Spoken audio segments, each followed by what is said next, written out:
I mean, is Cooper Rush worth 2.5 points? I would hope Quinn Ewers put up a decent stat line against Arizona State. If he didn't, we have a real problem. You can say the same thing about Creighton. Okay, they had the one good game against Kansas at home. When Toast talks about the kicking market, it's like some earth is flat shit. Andy, true or false, this is going to be a dog walking. Dog walking. This is my dog walking of the day. I think it's going to be very ugly. Dog walking. I think this is going to be ugly. Hey, get the sauce. Yo, what's up?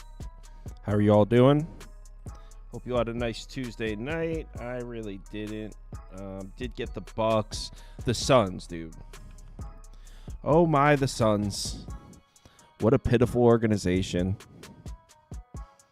The Suns got absolutely dominated on the glass, man. Absolutely dominated by the Hawks without Jalen Johnson. I'm going to repeat that sentence. The Hawks got dominated on the boards by the Hawks without Jalen Johnson. This is a new rock bottom for an organization. Really nothing else I could say about it. I feel you. I had a couple. I saw Wisconsin blew like an 18-point lead. Yeah, that one hurt. That one hurt pretty bad. But yeah, I mean, I think I'm like even. Like I think if USC wins, I actually win a couple dollars, so I can't really complain.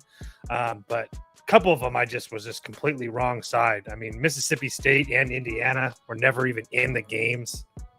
Florida, another one, never even had a lead. I don't think Florida ever led in the game. I did have a big live bet on them that covered, which was nice. But yeah, mediocre day for sure. Is Toast's voice delayed on the stream? It looks fine, actually. Never mind. All right, so I got some NBA games queued up. I got some college basketball games queued up. Someone said Lakers Heat. I actually have a bet in that game, so let's start there. I actually have a bet I quite like in that game. Boom. Took the under at 218. I think this number is a bit high. I would put it at like 214 maybe. And let's go through it. Now, I will say Bam Adebayo being listed as questionable is not something I particularly like. I would like him in there, but let's go through it. So first off, projected score 104.47, 107. Anyway, Miami Heat starting to play some defense. The last 5 games, first in defensive rating, 11th in defensive rating the last 10 games. So the Heat have been playing some defense. Lakers have been scoring a bit. Now, I know this is concerning right here. The Lakers are playing no defense, but Miami's offense is not consistent at all. And this is where we're looking right here. Pace. In the last 10 games, Miami 22nd in pace, the Lakers 27th. So we should see a slow-paced game. Some decent defense to being played here. And then, one second. All right, so I mentioned how the Heat defense is returning, but what I like is the Heat do not push the tempo. Here it is, 25th in transition frequency. The Heat don't run the fast break very often, so they're not really the typical team that would take advantage of a bad Lakers transition defense. So I like that. The Heat run a lot of half-court possessions, and if you look at the half-court stuff for the Lakers, you'll never hear me try to tell you the Lakers defense is good. It doesn't look good right now, but if you just look at their half-court numbers, this is half-court offense, so their defensive frequency and efficiency, they become an average defense. So the fact that the Heat don't run the fast break, and we should see a lot of half-court possessions, this Lakers defense might not look all that bad, even though they have not been playing the best defense. And then on the other side, the Lakers offense, where we go right here.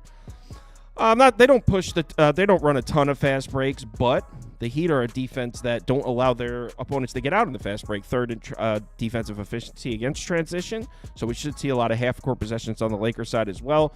Like I said, I'm a little worried about right here. Lakers have been attacking the basket, and if Bam Adebayo doesn't play, little worried about that the Lakers are going to be able to score on the interior, but overall, I still think the under is a solid bet. We just saw the Heat play a game against the Clippers with no Bam Adebayo. He didn't play in their last game. The Clippers had 60 points in the paint in that game. So if Bam doesn't play, the Lakers will probably be able to score on Miami, but keep in mind, in that Clippers game, the score was still, I think it was 108-100. So it still would have stayed under that number. So yeah, I would imagine we're going to wake up and see this total a lot lower than this. So yeah. Oh, so results on the poll. I said, how many times will Toast bet the Pirates this season in a Paul Skeens start? 24% of you said 0, bona fide hater. 18% of you said maybe once. 60% of you said more than once.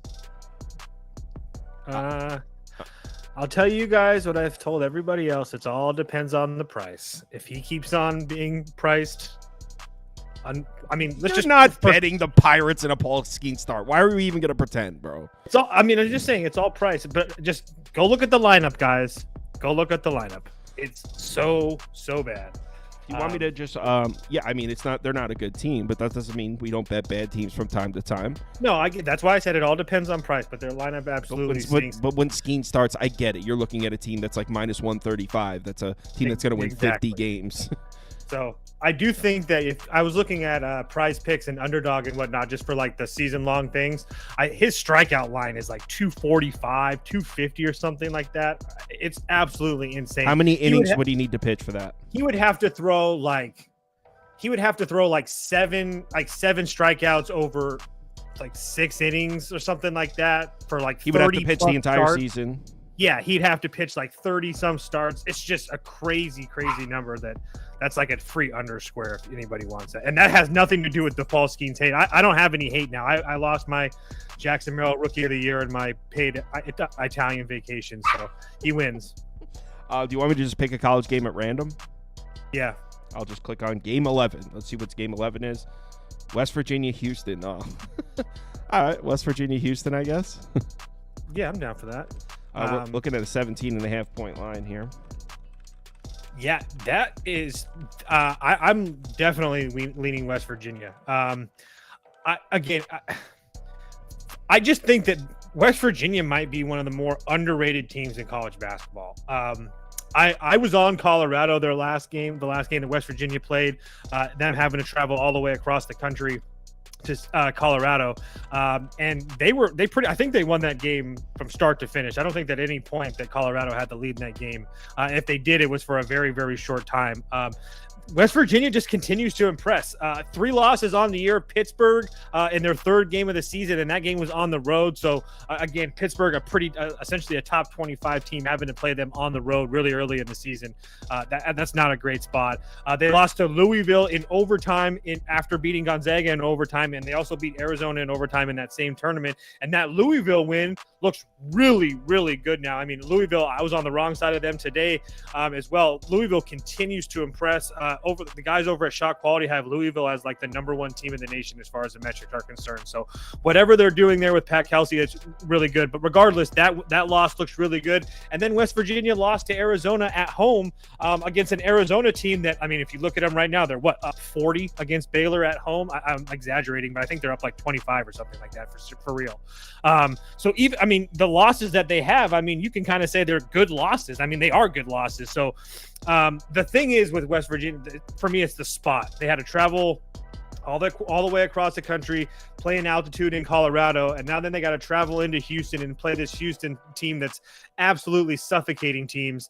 The thing is that even if Houston dominates this game, I mean, both of these teams run such a slow pace. I mean, Houston 308th in average possession length, West Virginia 265. Neither team turns the ball over, but again, so maybe you get some points there and stuff, but I just don't see. I don't see how this game is, like I said, 17.5. Again, unless it's just the books know that this spot is so bad. And yeah, West Virginia hasn't done a really good job of rebounding the ball necessarily. And Houston is one of the best teams in the country rebounding. So maybe that gives. But again, I'm looking at a game that you're probably going to see maybe 65 possessions. I think if you saw 65 possessions here, that'd be a lot. I think it's closer to maybe 60, and you're getting 17 points. Like I wouldn't be surprised if Houston won this game, 65-55 or 65-53 or something like that. Like I just 17 is a lot. So how big that number was alarming to me when I first looked at it. I have West Virginia circled. I want to see what this line is, but yeah, weird line to me.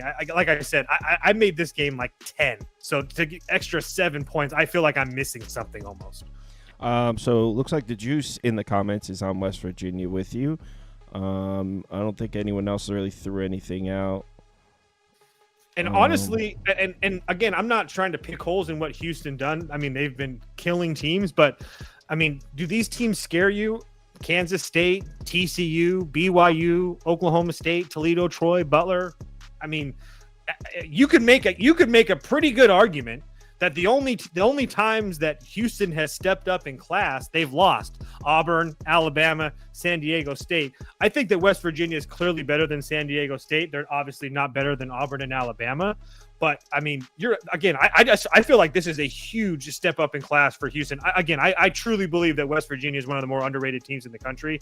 Maybe they get exposed in conference play, but from what I've seen from them, they've been really, really good. So again, I almost feel like I said, this number is so off to me. I almost feel like I'm missing something. Looks like Pinnacle and Circle opened this at 16 and has since moved it up to 17. Like, yeah, it just doesn't make any sense to me, honestly. I'll just pick an NBA game out at random. Celtics Raptors. Oh, I don't have a bet in this one, but I do think that the Raptors team total under might be worth a look. It's kind of tough to predict what kind of pace we're going to see from the Raptors, because we all know the Raptors is a team that like to run a million miles an hour and play no defense, right? That's kind of what the Raptors have been over the last season and a half. But if you actually pull this up, one sec. Also in Toronto. If you actually pull it up, Raptors pace slowing down. Last 10 games, they're 13th in pace. Last 5 games, 17th in pace. And this is the Celtics. Celtics are not running a fast pace. So Quickly's not going to play in this game. Let me just confirm that. Pretty sure that he has been ruled out. I don't think he's questionable or anything. I think he's ruled out. I think Quickly is... Where the fuck... Yeah, ruled out. That's what I thought. I think he might be out significant time if I'm remembering now. So yeah, how are the Raptors going to get to 107 points against the Celtics defense? They protect the rim. They obviously one of the best teams in the NBA, one of the best defenses in the NBA. This is a Raptors team that's relying on getting to the basket. So I don't know where the points are coming from here for the Raptors. So I think the Raptors. I'll type it up. I didn't actually bet it, but. Just responding to some of the comments, Helms, I get it with the DeVries comment, but at the same time, he hasn't played in a while, and they've looked good. And look at like the offensive ratings for some of the teams that Houston is playing. Like they're a very, very good defense, but we're going to find out a lot more about them here in the next couple of weeks when they start getting into the thick of conference play. So again, I'm not trying to make a case that Houston's bad, but I do think that some of those numbers are a little bit skewed, just a wee bit. All right, let's see what the team totals are for the Raptors. 108.5, heavily juiced. So I'll put 107.5, but I think you can get an expensive 108.5. Yeah, I mean, unless the Raptors come out and run a pace that they were running earlier in the season without Quickly, I don't see how they get to this number. So I'll where's my text thing? Don't stop now. There it is. Raps team total over. I actually might bet this, to be honest. Did your under hit that you played? Which under? No. You sniped like a 229? No. It ended up going the other way. That was stupid. Oh, sorry. I wasn't talking shit. I truly didn't know. No, I don't care. No, it didn't hit. I figured, but I just wanted to say it. Yeah, so Raps team total under 107.5. If you can get a 108.5, I think that's decent. All right, I'll pick a college basketball game at random. Penn State, Michigan State. This is just really simple for me, guys. I'm not fading Sparty again until they give me a reason not to. I'm not saying that I've bet them, but I've faded them, I think 3 of the last 4 games they've played or something like that, and it hasn't gone well, I don't think, in any of them. So I think they just Sparty's continued to impress. Not to mention Penn State's not a team I really trust. I mean, they have lost 3 in a row, so you're probably going to get a pretty big effort out of them on the road against probably their biggest game of the year besides Michigan maybe left on their schedule. So I would say over or pass personally, but this one, I don't. You're not going to hear me fading this Michigan State team. I guess it's that simple for me. They can't shoot for shit the 3-point shot, but everything else they do is fantastic. They're one of the best free throw shooting teams in the country. Again, I just think that they're a complete overmatch for this Penn State team. So again, it's Sparty or pass for me. It's really simple. All right, cool. Just everyone, by the way, 85% of the voters clicked on Sparty. So I think that we have some sharper bettors in these comments, especially in these late night late night ones. And I'm sure a lot of them have been in the same position that I am, where you've tried to pick Sparty off in bad spots and then they just blow the teams out. So yeah. Vanderbilt is in here saying, damn it, Wisconsin up 17 and a half. Yeah, I saw that all over the Discord. Someone texted me about that. It seems like a lot of people took that Wisconsin collapse on the chin. I'm more mad that I played Mississippi State and Indiana, and then I passed on my boys from Ole Miss. Like, it just doesn't. I think I just got in my head in that game, but I mean, not that it would have mattered, but it's just. Yeah, those are frustrating. Oh, you know what? Real quick before this, we'll do Georgia, Tennessee in a second. I just want to do this one because the line's moving, and I really like the Sixers tomorrow. I got it at 7. It's at 6.5 now. I know, the Sixers are on a back-to-back. They're trash, but I expect both Maxey and Paul George to play. Keep in mind, Maxey participated in a shoot-around today and then didn't play. And Paul George was listed as probable, got downgraded to out. So it looks like the Sixers might have been playing a little chess today with the injury report to get their guys back out there in this one against the Knicks. Not to mention, the Knicks are like, 2-4 in their last 6 games. Knicks haven't been playing all that great. So the Sixers are on a back-to-back, but 2 of their main pieces didn't play. Seems like the Sixers purposely helped them out for this game. So at home against their rival, I think we're going to see Philly's best fastball in this one. I know no one wants to bet the Sixers right now, but I think it's the perfect spot to do so. Like I said, I got it at 7, and I don't know if you could still get 7. I think all the 7s might be gone, but I'm a little scared this number is going to keep dropping. I think it's a good spot to play Philly. I took the 7.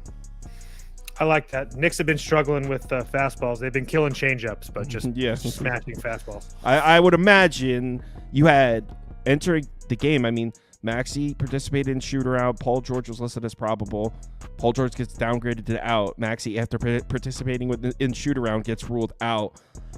I think they're holding them out to play in this one. Maybe they both don't play, and maybe I get absolutely screwed here. But I think they're both going to play. You're not screwed. It's down to 5.5 in some spots. Is it really? See, that's why I wanted to do this game. We should have done it first. I got this 7 recently. I bet this like 45 minutes ago at 7. So, yeah, I think those guys are going to play, and I wouldn't be surprised if that line closes at 5 or less.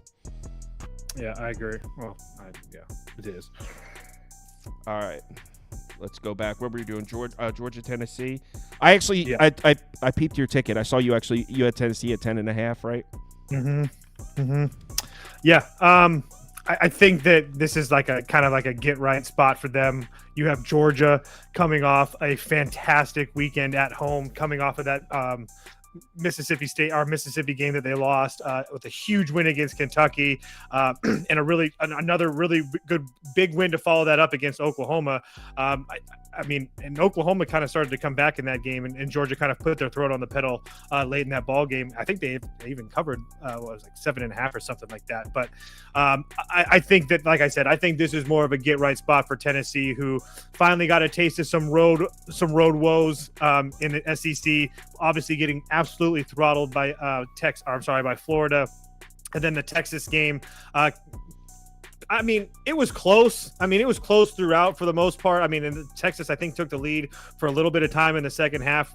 But at the same time, I think that back home, Tennessee is going to play it much, much better. I think that Arkansas, Florida, Arkansas is bad, don't get me wrong, but Arkansas, Florida, Texas, and now you come home play a Georgia team that I feel like is a little bit overrated right now because of those big wins as far as in the marketplace. I think they should be ranked. I'm not trying to say that Georgia's a bad team, but as far as points wise, I made this game like Tennessee minus 13.5, minus 14. They've been very, very good at home, and I think that Georgia's going to have a very hard time scoring the basketball because rest in peace, Andy. But you know that Zakai Ziegler is going to have his ass all over these Georgia guards tonight because Georgia cannot hold on to their ball to save their life. And Tennessee's one of the best teams in the country forcing turnovers. So I think it's going to be a very, very long night for Georgia. I will give you, Andy would want me to point out that Georgia's height should come into play here. Maybe a little bit, yeah. Maybe an over. I would make sense a little bit of an over too, but I think that Tennessee should have their way with them. I actually really think that Georgia has a hard time setting up their offense. And if they don't have a guy like Asa Newell running the show for them, which he'll be playing and whatnot, but I think it's going to be a lot more difficult to do what he's been doing the last couple games. So he's been really, really good, 15 and 17 the last couple nights, shooting the three ball. Sorry, not shooting the three ball, but hitting his free throws and whatnot. But again, I think this is a completely different test when you see this Tennessee team that's probably pissed off losing to Florida and playing a game in Texas where they probably could have lost as well. So, like I said, I think you're starting to see a little bit of a lull in Tennessee's schedule too. They got Vanderbilt on deck. I think this is kind of like a get right spot for Tennessee. Juice is on Tennessee as well. Vanderbilt is on Chaz Lanier. He said Chaz Lanier just got called out. I'm on his points tomorrow. Taking a college player prop. What could go wrong? Who's that? I would say he's Tennessee's best player. I think Ziegler's one. I think Ziegler is like Ziegler's the one I know.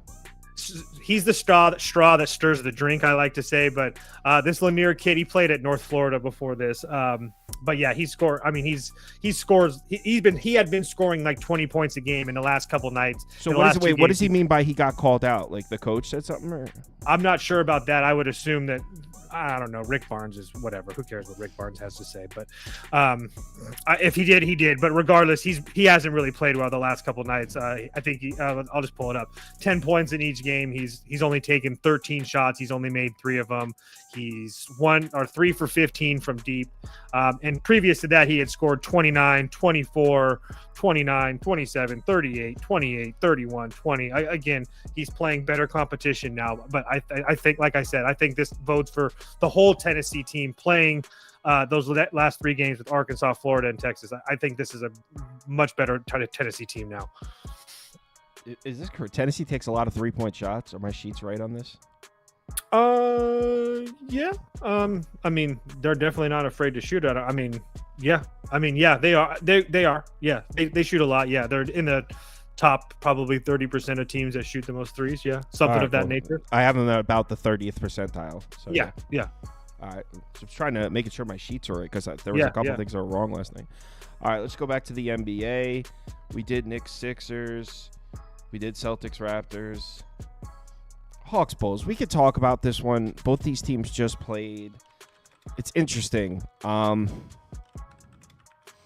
If the Hawks are rebounding like they were during that hot streak, then I'm down to bet the Hawks. I'm down to play on that team if I know I could count on them to rebound. If you guys remember, there was like a 7 to 10 game, probably longer than that. It was probably about a 10 to 12 game stretch where did the USC just blow it? Well, we got 5 minutes left, but it's pretty fucking close. Yeah, everyone's accusing the Juice of being the mush on that, I think. It's not his fault. I mean, I get it, but Juice said before that he has a plus 1,200 parlay that's waiting on USC money line. Oh. I'm on the money line as well too. I didn't lay any points, so yeah, but they came out and just completely flat in the second half. So anyway, sorry to interrupt. If Tinker likes Purdue Fort Wayne -1 against Rice Yeah, City. 2 people have asked me that. We'll get to that next. Okay. So Hawks Bulls. Obviously, the Hawks travel and the Bulls don't. Right? Bulls just played. Both these teams just played, but the Hawks have to travel from where the hell were they? They were at home against Phoenix. I just bet the Suns fly to Chicago. So you got a decent sized flight here.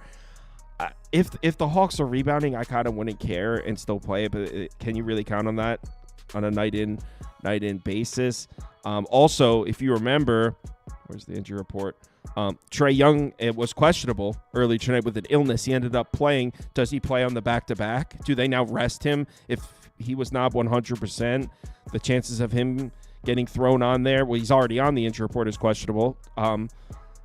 Is he going to play? And then also, the other thing we have to talk about right here, Jalen Johnson possibly coming back for the Hawks. So a lot of moving parts in this one. when I first looked at it, I kind of wanted to play the Hawks, and then I sat around and thought about it, and I was like, this might be a nice spot to play the Bulls. So I don't have a play on this one. I think the total's a pretty decent indication of how this game should go. Look at the pace. On the season, these teams are third in pace and second, and neither of them have slowed down in the slightest. Neither of them play any defense.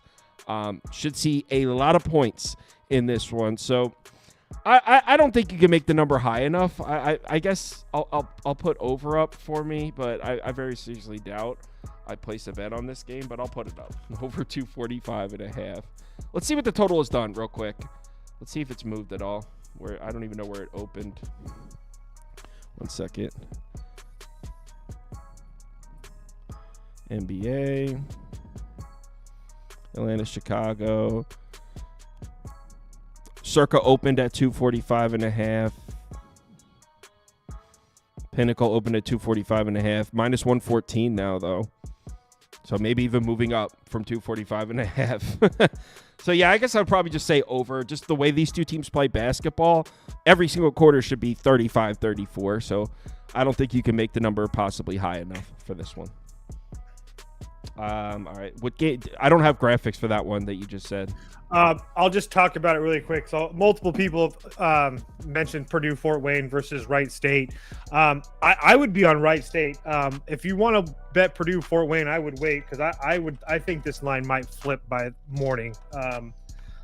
I understand that looking at Purdue Fort Wayne, they've played really well over the last month, only losing to Michigan and then on the road at Northern Kentucky by a point in overtime. Besides that, they hadn't lost since December 5th, but they have lost a lot of games on the road. They haven't looked good on the road, and Wright State is going to be by far their best competition that they've lost to or played on the road so far this year. And I know that, like, let's just say, like, if you were to pull up Purdue Fort Wayne versus Wright State on KenPom, you're going to see Purdue Fort Wayne defense look pretty good, especially forcing turnovers. You're going to see their offense look good, not turning the ball over and shooting a whole bunch of free throws and making them. But if you click on their page and you scroll down and you see that their strength of schedule is 334 in the nation, that makes me feel like some of those numbers are skewed a little bit. I know that some of them account for who they've played and whatnot, but my point is that I don't really know if Purdue Fort Wayne is as good as a basketball team as their numbers show. You have a Wright State team that's played a little bit of a harder schedule, but I mean, look at the teams that they've played in the last couple weeks. Cleveland State, Oakland, Robert Morris, Youngstown State, Marshall. I mean, all those teams are significantly better than pretty much than the teams that Purdue Fort Wayne is playing. And not to mention the fact that Purdue Fort Wayne has just been absolutely terrible on the road. They have some really good losses on the road, like Michigan and Penn State and UCF, but they also lost to Detroit Mercy. They also lost to Northern Kentucky. I mean, Eastern Michigan, they won that game. Eastern Michigan is one of the worst teams in the country. So if they lose that game, that's even worse. So obviously, but I just don't trust this Purdue Fort Wayne team on the road for one, and I also don't trust them in a short number like this. Like I said, I think this number flips in the morning. I do think that Wright State wins that game. So you're basically saying Tinker sucks here. Well, I didn't hear it. What did he say? He likes the minus. He likes Purdue Fort Wayne -1. I would wait, dude. I truly believe that. I haven't bet Wright State, so I mean, I'm just kind of talking out my ass right now. But I truly do think that number, it's already moving down from 1.5. It's 1 in some spots. I'm pretty sure it's going to flip by morning. I could be wrong. I would watch it, but I wouldn't be surprised. All right, let's do Grizzlies Spurs real quick, and then we'll do a couple college games after.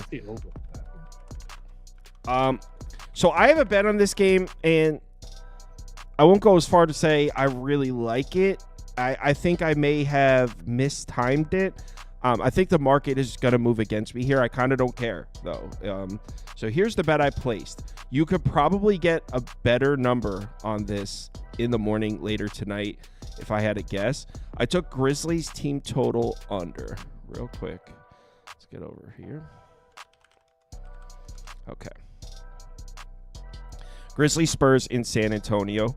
So Grizzlies team total under. So Memphis pace seems to be slowing a little bit. I know on this graphic you just see first on the season, first in the last 10, third in the last 5. But if you actually look at the possessions per game, it's pretty significantly slower. They're no longer running a practical joke pace. But that's not the reason for the bet. This is going to be a fast-paced game, which is that's supposed to say team total over 119.5. Sorry about that. Let me fix that because I'm not setting myself up to get roasted for that. Well, it's not only roasted. When you put over 224, they're going to think it's the game, regardless if the other number is different. So I got this at minus 105 earlier. So let me just... Prop Reaver made it where like I can't put graphics up without the correct colors now because it doesn't look right. He started that, and now like I got to make sure it's the Grizzlies. You screwed the Kings colors up earlier today, and I was going to say something to you, but I let it go. Yeah, he it's so unnecessary. We did not need the correct colors, and he started that. And now when I see it and I put the wrong colors up, I'm like, shit, I got to get the right colors. To be fair to Beaver, I could see you getting mad if him not using the right colors. Well, now that he's done it, he's like, damn it, like we gotta have the right colors. Now we have to do it, yeah. So this should be a fast-paced basketball game, which is scary, right? Couple things. So we know Memphis loves to get out, right, in transition. Spurs protect the basketball. Spurs do not turn it over, and that's such a strength of the Grizzlies is forcing turnovers and getting out in transition. That's what the Grizzlies love to do. A lot of their points comes off forcing turnovers and getting out in transition. I don't know if that's going to happen here against San Antonio. They protect the basketball. I mean, you know, they got some veteran leadership there. Let me just make sure. Yeah, it's Jeremy Sohan is the only player out here for the Spurs. So you got some veteran leadership there handling the ball on Chris Paul. And they protect the basketball, so I like that. The Spurs play pretty solid defense in transition, not great, but they're 9th in frequency. The Spurs are not a team that's going to let you run all over them, partially because they do protect the basketball, so I like that. What else do the Spurs do? They play elite defense on the interior. Look at the Spurs defense on the interior here. First in defensive efficiency at the rim. These are their numbers in the paint. The Grizzlies are a team that score a lot on the inside, specifically John Morant. Takes about 10 field goal attempts per game from the paint or closer. So I think the Spurs team is equipped to give Memphis problems. Not to mention, we all know the Grizzlies to be this high-flying, high-scoring team, right? That's how they play. That's what they've been doing all year. They haven't really been playing quite their best basketball recently. They've actually failed to reach 120 points in 6 of their last 8 games. Look, this is going to be a fast-paced game, and taking Memphis team total under in a fast-paced game comes with some risk. But I do think the way the Spurs play, they should be equipped to give Memphis some problems offensively and stop them from just having an all-you-can-eat buffet at the rim. I think Memphis can play some decent defense here and keep Memphis. And I think San Antonio can play some decent defense here and keep Memphis under this number. All right. Well, I'm just going to click through the graphics, and you just stop me if you see a game you like. Texas, Oklahoma, anything here? We can rap about it. I haven't made a bet in this game yet. I mean, I definitely looked at it. I really, really want to take the points with Texas. I can tell you that. Andy, again, would be laughing if I was betting a Rodney Terry team on the road. But I think that Oklahoma might suck. That loss to Texas A&M was about as bad as it gets. And then they go out on the road. They lose by double digits to Georgia, and now they're back home to a Texas team that, has been. Again, I don't think that Oklahoma's good. And I mean, look at the teams that Texas has played the last 3 games: Texas A&M, Auburn, and Tennessee. If there's one thing that we know that Oklahoma can do is play defense.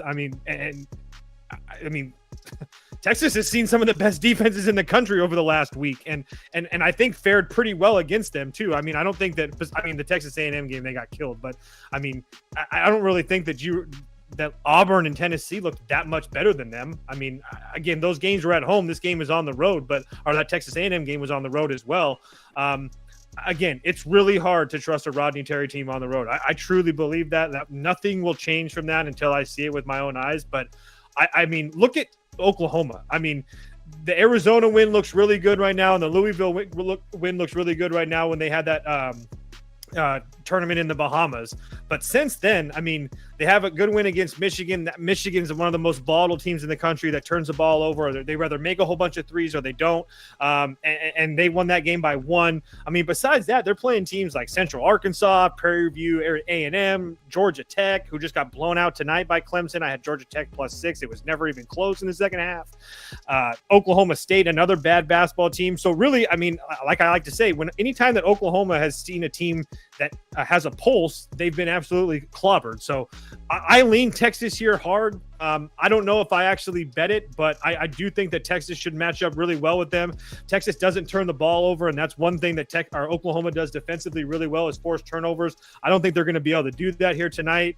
And I also think that Texas Oklahoma does a really good job of guarding the three ball, but Texas can do really a lot inside, and they're a much bigger team as well. So when you have guys like Trey Johnson and Arthur Kaluma, and that Shredded kid down low, I think that's going to give Oklahoma plenty of problems. I know that Shredded kid doesn't score at all, but my point is he's big. So I lean Texas. I think they should probably win this game. I don't know if I end up betting it. If it gets to 3 or more, I probably do. I haven't watched this line enough to know, but I definitely lean Texas here. Does it scare you a little to know that Mr. Weskers is on Oklahoma? No, not at all. Hold on. Is Texas plus 2.5 or minus 2.5? I don't know. I originally, I think I messed up the poll. Let me check. Yeah, they're plus 2.5. So yeah, so I messed up the poll, but no, you're good. But it doesn't matter. I made the poll. This is how much everyone hates Oklahoma. I made the poll minus 2.5, and still 81% click Texas. I honestly think I've watched Oklahoma's last 3 games, every single minute of them, and I truly think they're broken. I truly do. I think that they are saved by their free throw shooting ability, and it makes them look a lot better than they really are. But this is more of a rhetorical question because I know that you can't answer it. But like, who are you going to on Oklahoma for a bucket? Like, is it Jeremy Fears? Like, do you really worry about that kid? I know I don't. Is it Jalen Moore or Jalen Moore or whatever you say? I mean, the kid can put up points, but are you really worried about him? No. Like, I just feel like they've beat up on some really bad teams.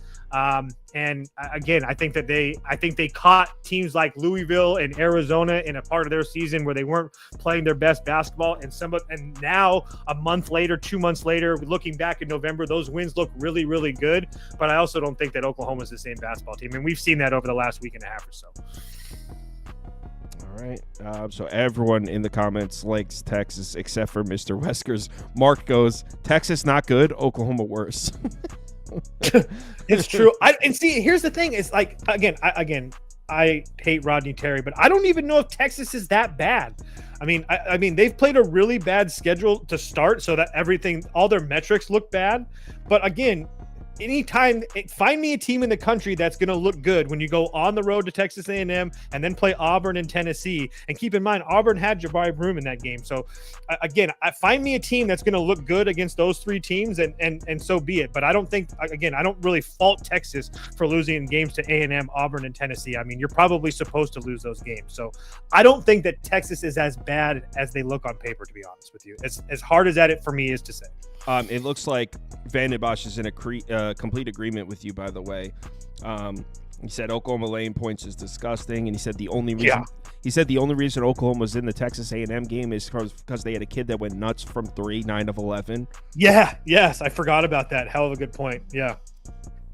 So screw it. Want to bet Texas? I do. I think, you know what? Let's just do it right now before anything. I don't think it's going to get to 3. I think it's only going to go down. Maybe your odds tool can show me something different, but I have a plus 2.5, minus 102 on FanDuel right now. Yeah, I don't think it. For some reason, my bet 365 isn't showing up in my tool though. I don't like that. I see 2.5 on 365 for 110 as well. Yeah, but I got a minus 102 on FanDuel. No, I know. I'm just saying that. Yeah. I'll take that. Yeah, I'm in. Let's do it. They keep covering for me. I've played Texas too. We both have, actually. You've tailed them both, and we've hit them both. So no, I only tailed the first one. I said on the show I was going to tail the next one and forgot. I know. But by the way, it sounded like Wags was leaning Oklahoma. He shared a trend in there for Oklahoma, but he didn't say he was actually betting them. He just said they're like 15-5 on the money line in their last 20 games at home or something he shared. All right, I'm in Texas. Yeah, that is true, but they've also played Prairie View A&M, Central Arkansas, Alcorn State, Georgia Tech, East Texas A&M, Stetson, Northwestern State, and Lindenwood as their home games. All right, I'm in Texas. I bet it. All right, another college. We'll do an NBA next. So we did Memphis, San Antonio, Charlotte, Utah. I'll put up a poll for this one. I do have something to say about this game, but I don't know. Someone who's maybe a little more into the prop market might be able to speak on it a bit better than I can. I'll show you guys what I found here. So Hornets Jazz. You might be wondering why Charlotte's laying 4.5 on the road in Utah. It's because the entire Jazz lineup is out here. Ready? Here's the Jazz injury report right on the screen here. So you got Keontae George questionable. You got Jordan Clarkson out. John Collins out. You got Markkanen out. Colin Sexton out. So I went to I shut down my Fantasy Labs window. Damn it! So Aren't I can't those even. guys starters. Well, Clarkson I think has been the sixth man for. It's hard to tell because they've been on and off with injuries. That it's hard to tell who would be starters if they were all healthy at the same time because we haven't seen it. So we don't even know who would be the starter. But something I found here is I was on Fantasy Labs and I punched in Clarkson, Collins, Markkanen, Sexton. Those 4 players, and I looked at the Utah production when those 4 players, the minutes that those guys aren't on the court, and one guy jumped out. Sensabaugh is a beast when those guys are not on the court. I saw you talking about that on Twitter with Lindy. Yeah, I sent a text to Prop Beaver, and I was like, Bryce Sensabaugh over points is free tomorrow. And he responded, that's the weirdest text I've gotten in a month. No, but check this out. A lot too. So check this out. Bryce Sensabaugh, right? I want to show you guys something. Shout out Ohio State basketball. Bryce Sensabaugh. You might be like, Kyle, how we bet a guy on a guy like Bryce Sensabaugh? I'll show you how. All those guys are out. His usage goes through the roof. His last 3 games, 16 points, 27 points, 34 points. He's averaging 9.7 points per game on the season. He's going off right now. He's seeing more minutes with the injuries. Now, the reason I haven't bet this is, number 1, I can't find an open line.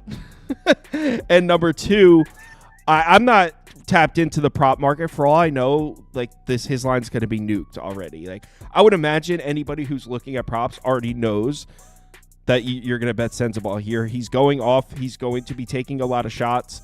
So Bryce Sensabaugh overs. Oh, I think I even made a graphic for it. Did I make a graphic for it? Maybe not. I thought I did. Oh, I did make a graphic. Sensabaugh over points with an exclamation point. So, yeah, that's what I'll be looking to do. But I haven't even seen a line. For all I know, they're about to open his points line at like 22.5, and it's stupid. But he should be taking a lot of shots with all the injuries. What number, do you have an idea of what number you're comfortable with in case they do? 17? 16.5. Fair enough. I mean, he's averaging 9.7 points per game. Yeah, someone said probably open 20.5. I mean, that seems kind of crazy, but he should be taking a ton of shots, and he's going to play close to 30 minutes with all the injuries. All right. Let's go back to college basketball next. West Virginia we did. Texas we did. Purdue Washington, any interest? I played the over in this game. Oh, you bet this game? All right. I did. Let me double check what my number is just so I don't be bullshitting. Fight on, boys. Fight on. USC won? Yeah. 144.5 is the number I got. It's 145.5 now. It's 146 on Caesars. Woo! 46.5. Just 146.5 on BetMGM. Just cooking with that CLV. Oh man. Yeah. I just felt that the number was really low. I just felt like this game was more of like 150-ish. So I think that it's going to get pushed not to 150, but getting pushed closer to that. But I think that Purdue has kind of turned a corner, especially offensively. I mean, that game against Nebraska, I don't expect them to put up 100 points across the country, but offensively, I mean, scoring, the Rutgers game was a really one, but I was like, it seems like those Rutgers games, no matter what, they're going to be slower, lower scoring games, especially when those two teams play. But 104 against Nebraska, 79 against Northwestern, 81 against Minnesota. another 81, or I'm sorry, another 70 to 81 against Penn State, another road loss for them. But I feel like Purdue is more ready to play on the road now when playing road games, like I said, against Marquette, Penn State, Minnesota, Rutgers. Washington's not a really hard place to play. And like I said, I think that this Purdue offense has found their way. And I do think that guys like Braden Smith and Fletcher Lawyer are going to just absolutely eat the lunch out of DJ Davis, Tyler Harris, that Tyree and Nacho Kid or whatever it is. I don't think that I don't think they're going to have any answers for Purdue scoring the basketball. And then as far as Washington goes, I don't really know what to think of this Purdue offense. Or I'm sorry, Purdue defense. They do a really good job of guarding the three ball, but everything else is kind of bad. They don't really force a lot of turnovers. Not that the Washington offense is anything great, but I do think that Washington is in a decent spot to put some points on the board. After their last last 4 games playing Maryland, Illinois, Michigan State, and Michigan. That's about as who's who as you can get right now in college basketball. Michigan's really big. Illinois can beat you in all different types of levels. And look at the games they've been playing: 75-69, 81-77, 88-54, 91-75. So if they are scoring, it's a close game like we saw with Illinois. It's also very possible that Washington gets absolutely blown out and they give up 80 to 90 points themselves, which would make this game go a lot over 144 much easier for Washington. Only have to score 60 points. So I just think there's too many avenues for this game to go over, like I said, of that 144 number. I'd still play it at 145.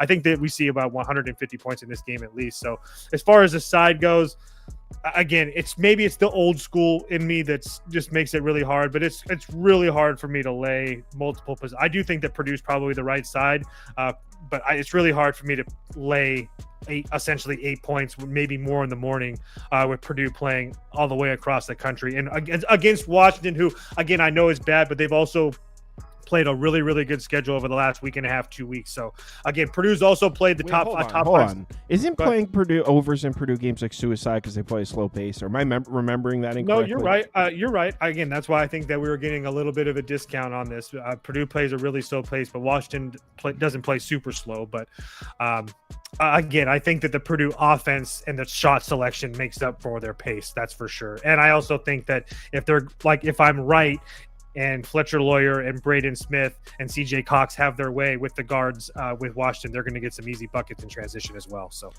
Ben and Bosch says Washington. He says, man, Washington plays tough at home. They beat Maryland, lost by 4 to Illinois, but Purdue's been on fire lately. Washington can't defend the 3. Osborne's been in foul trouble. Looks like he's indecisive. I saw Wag saying he wasn't playing the game. He said his model likes the under, but Purdue's ceiling is high. I saw he said that before. Yeah. And to Vanderbosch's point about Osborne, I mean, it's just 23 points against Michigan, 6 against Michigan State, 9 against Illinois, 20 against Maryland. I mean, it's just kind of like a who's who, really, what you're going to get from him. But I do think that he matches up well. I don't know how the comments are going to feel about this, but I'm not really a big TKR guy. I don't really think that he's really anything special. I think it's obviously really, really hard to fill Zach Edey's shoes, and he's never going to do that. And that has nothing to do with me liking him or not. But I don't know. I just don't really see it there. I know that he puts up really decent numbers for them, especially rebounding the ball and whatnot. But again, I don't know. I think that both teams are going to be able to score here. And to Van Bosch's point, Washington does play home and home. That's why I think that this game goes over. I think Purdue's going to score, and I think Washington's going to put up a fight as well. Mark is on Purdue. Helms, it looks like, is on Purdue. He says Boilermakers by double digits. And then Vanderbilt says Purdue has the number 1 most efficient offense in the Big Ten. Washington, the 15th worst efficient defense. Yep. And the Washington offense is really bad. But I will say the Washington offensive numbers in the Big Ten are going to be a little bit skewed because of who they've played in conference. UCLA, USC, Maryland, Illinois, Michigan State, Michigan. I mean, again, that's really hard. So I don't think Purdue's defense is nearly what those guys' are. It's not like they're not complete sieves out there, but Purdue's like a top 50 offense. Or, I'm sorry, top 50 defense. Most of those teams that I just mentioned are at least top 15, probably top 10. I don't know them off the top of my head, but I bet you it's pretty close. We had a request in for the Kansas-Iowa State game. Do you care to talk about the Clones? Full unit, Iowa State -5.5. Full unit. Yeah. Until I see some consistency out of Kansas, I'm not really. I have no problem laying points against this team. They looked really, really bad against West Virginia. Then they went on the road and looked really, really good against UCF. Then they come home, lay an egg in the first half, have a huge second half comeback against Arizona State, but Arizona State isn't good. And then they go on the road and they beat a Cincinnati team that's absolutely terrible. I think that not only I think they're in for a rude awakening against Ohio State or against Iowa State that is coming off a huge win against Texas Tech that they kind of stole that one in overtime. But again, they've also played teams like Baylor, and I know that Baylor's getting smoked right now, but Iowa, Colorado. And that Colorado game was on the road in Colorado. They played Marquette. I mean, Iowa State's played many teams, and I don't think that people need me to tell you that Hunter Dickinson is, like I continue to mention over and over and over again, is the most overrated college basketball player in the history of college athletics. And he's really doing nothing. I mean, he's going to give you your 10 rebounds, and he might give you your 10 to 14 points or whatever. But he's absolute stick defensively. I think that Kansas is extremely, extremely talented. But at the same time, I think that what they're going to see with this Iowa State team is just completely different. Iowa State, first of all, runs at a very fast pace. And I know that UCF is like the last team that Kansas played that has a really fast pace, and they killed that team. But they also played Missouri on the road that also plays a fast pace, and they lost that game by, I'm pretty sure, double digits. Maybe it was 9 or whatever, but it was pretty close to double digits. And those are the only two teams that they've really played on their schedule that runs a pace anywhere similar to Iowa State, and Iowa State runs that pace way better than the teams that I just mentioned. And then defensively, Iowa's a top 10 defensive team in the country. So again, Cincinnati, a team that's ranked 8th metrically. I don't think that anybody watching this show or watching college basketball thinks that Cincinnati's defense is the 8th best defense in the country efficiency-wise. I just think that Cincinnati's way overrated. Arizona State's 30, UCF's 83. The West Virginia game, which they lost at home, they're 21. So offensively and defensively, it's just a huge step up in class for Kansas. I actually think that we're kind of getting a discount here because of the Kansas name. So I made Iowa State -9. I think that they could absolutely throttle this team. Yeah, I just bet that too. I saw there was a 5.5 -110 on DraftKings, but it looked like Circa and Pinnacle had already moved that up to 6. So I grabbed the 5.5. I'm with you on that. As far as the comments, we got full send Iowa State from Wags. Hell yeah. TWD is on the Wags. Is on the Clones. The Juice is on the Iowa State as well. No doubt Iowa State from B. Felly.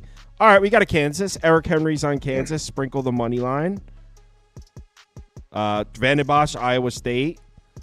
I would agree with that as far as if you do play Kansas, probably worth sprinkling a little bit of money line. I mean, because if Kansas plays well, they're going to have a really good chance of winning, and it's going to be a huge plus price. So Isaiah Scurry's on Kansas. Helms is on Kansas. All right, there's some Kansas people in there. All right, let's do an NBA game next. Let's see which ones. There's probably only a couple left that I've queued up. Golden State, Minnesota. I have a bet in this one. Let's do this one. Golden State, Minnesota. Trusting Kansas on the road, Helms. Woof. You know better than that, Helms. Woof. You're supposed to know better. Damn it, Helms. Someone on Twitter just chimed in and said Kansas easy. He says Rock Chalk Annie. Rock Chalk Baby is what he meant to say. All right, so Golden State, Minnesota. All right, let's get the stuff up real quick. Switch over to NBA. Golden State on the road in Minnesota. So the bet I have down in this one is, hopefully you could still get this number. This is what I got. Golden State team total under 105.5 and -125. Don't know where the points are coming from here for the Dubs. In case you haven't been following the NBA, Golden State's offense looks pretty awful. I know you look at the last couple of games for Minnesota, and they actually had decent high-scoring games. I think the last two games was like 125, 127. Game before that, there were some points scored as well. They were against two fast-paced teams. They played the Wizards and the Grizzlies. So Minnesota's coming off back-to-back games where they played fast-paced teams. Let's not forget who this Minnesota Timberwolves team is. They're a slow-paced team. They want to play defense. So now they're back at home against another slow-paced team. I expect the pace for Minnesota to come down dramatically here. We're seeing Minnesota's rim protection come back. They're 7th in efficiency at the rim in the last 10 games, 3rd in the last 5. Can you guys see the screen? Yeah, okay. Here we go. They're also playing solid defense against the three-point shot, which of course is huge when you're playing Golden State. No question the Warriors like to launch threes. You guys don't need me to tell you that. Last 10 games, 2nd in above the break 3 frequency. The thing is at Golden State, their threes aren't even falling. So even if you're looking at Minnesota's defense against the three-point shot, and you're like, no, Golden State can shoot threes on these guys. Keep in mind, yeah, they're launching a lot of them. The efficiency numbers aren't there. In the last 5 games, they're 25th in above the break three-point efficiency. They're not hitting corner threes either. So the Golden State, they're shooting threes. They're not going in. So I suppose that's my path to losing this bet is Golden State out of nowhere randomly shows up and gets hot from 3. But other than that, I expect a slow-paced game, and I don't know where the points are coming from. Golden State's really struggling. Now, Draymond Green was listed as questionable. Let's see if there's an update on that. Golden State. Here we go. He's still listed as questionable here. Kyle Anderson also listed as questionable. I will say, if Draymond Green plays, I like an under in the game as well. Golden State's a team that puts a lot of pressure on the perimeter, forces teams inside to take contested layups. And Minnesota's down to attack the rim. But if Draymond Green is playing, I think they actually can play some defense. We know this Minnesota offense isn't very reliable. So if Draymond Green's going to play, I'd be down with a full game under. But rather than try to wait it out and find out if Draymond's going to play, I just threw this bet down already. Golden State team total under. How is Minnesota's offense so bad? It's not so bad. It's just inconsistent. I mean, in the last 10 games, they're 12th in offensive rating. It just, if you rewind 2.5, 3 weeks ago, they were really struggling. And the problem is they're taking a lot more three-point shots than we were expecting this year, which tends to come with the territory of being a streaky offense. All right. Makes sense. It's almost 1 a.m., so let's each pick one more. I'll do one last one here. Oh, no, I'm done. That's the last NBA game, so let's pick one more college. Let's see what you got here. I got South Carolina Vandy. I got Stanford Wake. I bet both games. And I got Dayton George Mason. Bet that one, too. All right, we're going 3 college in a row. Tosa's going to take us home here. He's got bets on all of them. I'll just go really quickly. You don't have to, dude, take your time. It doesn't have to be super quick now. Yeah. I just, for me, I think I'm just going to continue to fade this South Carolina team as much as possible. We're getting a Vanderbilt team here at home that has, again, hasn't looked fantastic the last week or so. But again, playing Missouri, with the Missouri loss, looks really, really good right now, especially with that big win against Florida. And then that loss against Mississippi State, I don't really downgrade them too much for that. And then you have South Carolina that I will give you played really, really good against Auburn, but again, you had Auburn losing their best player. I don't really know what to make of that, but I do know that the previous 2 games, one of them at home, one of them on the road, the one that was on the road was against Mississippi State. Again, Mississippi State, a little bit better than Vanderbilt, no question. They lost that game by 35 points. The previous game that they were on the road, they won against Boston College. I think Vanderbilt's a way better team than Boston College. And again, I think that stating this South Carolina team is going to be profitable long-term, especially in conference play. They've kind of been outmatched. Again, I know that they only lost to 3 by Auburn, but again, that was extenuating circumstances to say the least. And you have a team in Vanderbilt that really likes to push the pace and doesn't turn the basketball over. And that could be a death sentence for a South Carolina team that really likes to play at a crawl, and they don't force turnovers at all. Not to mention the fact Vanderbilt defensively, one of the better teams in the country, forcing turnovers. Not that South Carolina has a huge turnover problem, but they can't shoot threes and they can't shoot free throws. South Carolina, one of the worst free throw shooting teams in the country. Vanderbilt shoots almost 75% as a team. I will say that South Carolina has done a really good job of not fouling teams. They're one of the better teams in the country of not putting teams on the line. But at the same time, I think that Vanderbilt, even if Vanderbilt can't shoot the 3 ball, they're one of the top 20 or like a top 25 team shooting the inside. I just think that it's going to be a little bit too much. I think that game against Auburn was probably the best you're possibly going to see out of South Carolina, and that game was at home. Now on the road, I think that we go see them back into, what do you want to call it, a pumpkin or whatever. I just think that we can continue to fade this South Carolina team and make money. Eric Henry says fade South Carolina. Wag says he hates this number.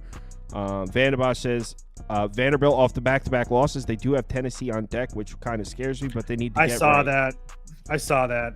I like the fact that both games are at home, though. I'm glad that they don't have to play South Carolina at home and then go on the road to Tennessee. But if you look at Vanderbilt's schedule, Vandenbosch, I mean, it doesn't get any easier from Tennessee, Bama, Kentucky, Oklahoma, Florida, Texas, Auburn, Tennessee, Kentucky again. I mean, they're in the SEC. I mean, there's no more breaks for this team. I mean, it's going to be absolutely brutal for them. But yeah, I get it. B-Felly says Vandy your pass. TWD likes the Gamecocks. Next up, guys got bigger balls than I do. That's for sure. Stanford, Wake. Stanford catching 7.5. Did I see a Stanford +8 on your ticket? Yep, do have Stanford +8. I just think that first of all, in what world, as I like to say, in what world is Wake Forest an 8-point favorite against anybody? Again, I know that they've won their last few games, but I think that Stanford is significantly better than Syracuse, NC State, and Miami. And not to mention the fact that, again, I just don't think that this Wake Forest team should be that favored against anybody. They can't shoot at all, and they're going to be facing a Stanford team that I will give you hasn't looked great on the road this year, but I would go to, on the road at Pittsburgh, on the road at Clemson. I mean, those are not easy places to play. They did go on the road and beat a Santa Clara team that I think is going to turn some heads in the next couple of months, probably has a really good chance of making the tournament. So, I think that win on the road could bode well for this Stanford team, but I do think that Stanford should be playing with some confidence. I know that they're traveling across the country, but they just beat a Virginia team by 20. They are over 20. They beat Virginia Tech by double digits, and now they face a Wake Forest team that, one thing that Wake Forest has done really well is use their size, and that's one thing they're not going to have with Stanford. Stanford's a much bigger team than them, and I think that both teams are going to slow this game down to a crawl, and I think that the Stanford defense can definitely match up with the Wake Forest offense. I mean, Wake Forest can't shoot the 3-ball to save their life, and with the height that Stanford gives, or with the height that Stanford has, I think that Wake Forest is going to have a long night offensively. The one thing that isn't great, I should say one thing I wouldn't mind is an over either if you want, because one thing is that neither team is really fantastic offensively. Stanford's pretty decent, but both teams shoot free throws at a very high rate, and both teams have a propensity to foul a lot. So you might have a whole bunch of easy points coming your way if you do play an over, but I think these teams are equal. I made Wake Forest -2, -3, maybe one possession better than this Stanford team. So to get them at 7, 7.5, 8, I think that you're getting a little bit of a discount because you're having to fly across the country. But like I said, Stanford's already had flown across the country against Clemson and Pittsburgh. And again, they didn't look great, but those teams are much, much better than Wake Forest. So I don't think this game should be much of a problem. I'm not saying that I think that Stanford goes in and wins, but this should be under a 2-possession game. This line's been all over the place. So it opened at 7.5, immediately dropped to 6, then went up to 8. Now it's back down to 7.5. So it seems like the comments are rocking with Stanford too. Helms says Stanford outright. The juice. Yeah. Give me the Cardinal. To be honest, Helms, I didn't play the money line because I like I said, I made this game under a possession at max. So when I saw it at 8, I was like, that's interesting. I still had to play it, but at the same, but I do think they could win that game as well. Tinker's on Stanford +8. Vanderbosch says Stanford's on the road has been rough. Wake can easily be up 18 and win by 3. No lead is safe with Wake Forest. Who said that? Vanderbosch. Leave me alone, Vanderbosch. George Mason, Dayton, and then we'll call it. I forget what side you bet in this one, but I did see you had a bet in it. That's why I added it. I bet Dayton. I bet Dayton here. I just think that this is a little bit of a kind of like a get right spot for them. They've had a little bit of a lull over the last week or so coming into Christmas break. They lost a game to Cincinnati that was like a semi-away game that I had Cincinnati in that game, but I think that if anybody watched that game to remember it, Cincinnati went out to a really big lead, like a 15-point lead right away. And then they kind of kind of lost it. I mean, they still ended up winning by like 8 or 9 points or whatever, but in the last 10 minutes of that game, Dayton outscored them by like 10, maybe 15 points or something like that. I'm not 100% positive on those numbers, but it was really close. Dayton really made a push, but then they went on, they come back home, they kill LaSalle, and then they go on the road for 2 games and don't look good against a George Washington team that's, again, a pretty decent team. I mean, they did lose that game by 20, so I can't really give them too much credit for that. And then I think that George Washington game might have played into their next game because they really just didn't get up for Massachusetts. They lost that game by 4, but Dayton was ahead in that game like the whole time, and then it just absolutely folded.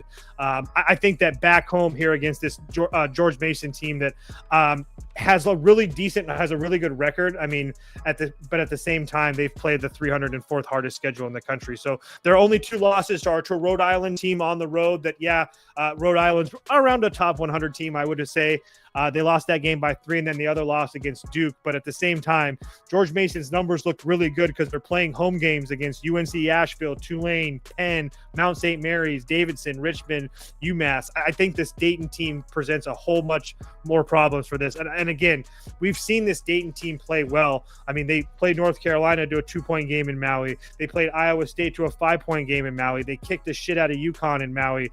They beat Marquette at home. So again, I think this is like I said, I just think this is more of a get right spot for Dayton, and a little bit of a market overvalued George Mason because of their weak schedule. But George Mason can't hit threes. They can't hit their free throws. They're going to have to play inside. I think Dayton can match up with them inside. And Dayton's one of the best free throw shoot. Well, not one of the best. They're one of the top 100 free throw shooting teams in the country. And they can shoot the 3 ball. And they don't turn the ball over. And that's one thing that I will say that George Mason turns the ball over a lot. 331st in the nation in turnover percentage. So on the road against I would say a desperate right now Dayton team that's lost 3 of their last 4 games. I think that Dayton wins this game by 10 plus. By the way, the thing I put on the screen is a joke. Obviously, there's no water pieces in college basketball. But I might bet it at a principal. Toe says he likes Vanderbilt and Dayton. I didn't bet either. Maybe I'll put down a Wong teaser. Don't. What would something like that pay out in college basketball? I wonder. I've never tried. I was just about to ask you. I wonder what it's never occurred to me to try. What the number would be on that. I mean, I'm sure they'd still tax you at 120, something like that. I mean, yeah, I wouldn't be surprised. I'm sure it's not a good price. So what I was looking at here is it looks like George Mason has been playing better basketball as of late, but they've also played an easier schedule. Is that correct? Yep. Yeah, that's why I think that's why I like Dayton a lot. Because you look at George Mason, last 5 games, 7th in the country in defensive rating, but then you look at their strength of schedule, and they're 159th in the last 5 games. Meanwhile, Dayton's been playing a strong schedule throughout. I'm just going based off this sheet. And I mean, I can go into that really quickly. Dayton, like 39th on KenPom as far as offensive efficiency. The other teams that George Mason has played, Massachusetts at 217, Richmond at 232, Rhode Island 173, Mount St. Mary's 295, Penn 260. So obviously Duke is really good, and Rhode Island's 173. But I'm sorry, Davidson is 88. But again, they're playing some really, really bad offensive teams. So it's a pretty major step up in class for Dayton, or against Dayton, excuse me. Mark goes, Wong's on the phone for you, Kyle. He's calling to say you completely fucked up my research.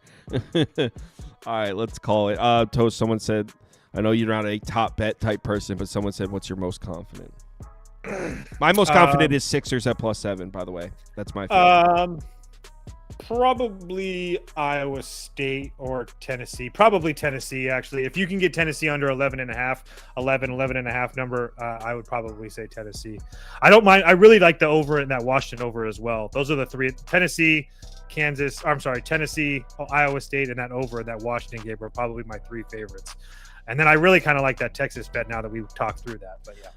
250 people in there for pretty much the whole time. I'm wondering, like, what's the ceiling on a midnight show? Obviously, we can't get thousands of people in on a midnight show, but I wonder, like, how big a show like this could grow. I want a 500. By March, I want 500 people in here. I bet you we can get 500 in. Also, we have Vanderbilt said he would come on. Wag said he would contribute. Like, we have some people to come on that are down to. This is cool. I like this midnight time slot. I think also it's going to be positive too. Is like, I'm going to come over in a couple weeks. We can kind of knock out how we want to do it. I think that's going to, I think it's only going to get better. I mean, the more the merrier too. I mean, we talked about this last night. Information is power. So, for sure. All right, everyone have a good night. I'm going to get some sleep. Talk to you all in the morning. All the bets are posted under open bets on the website if you're interested.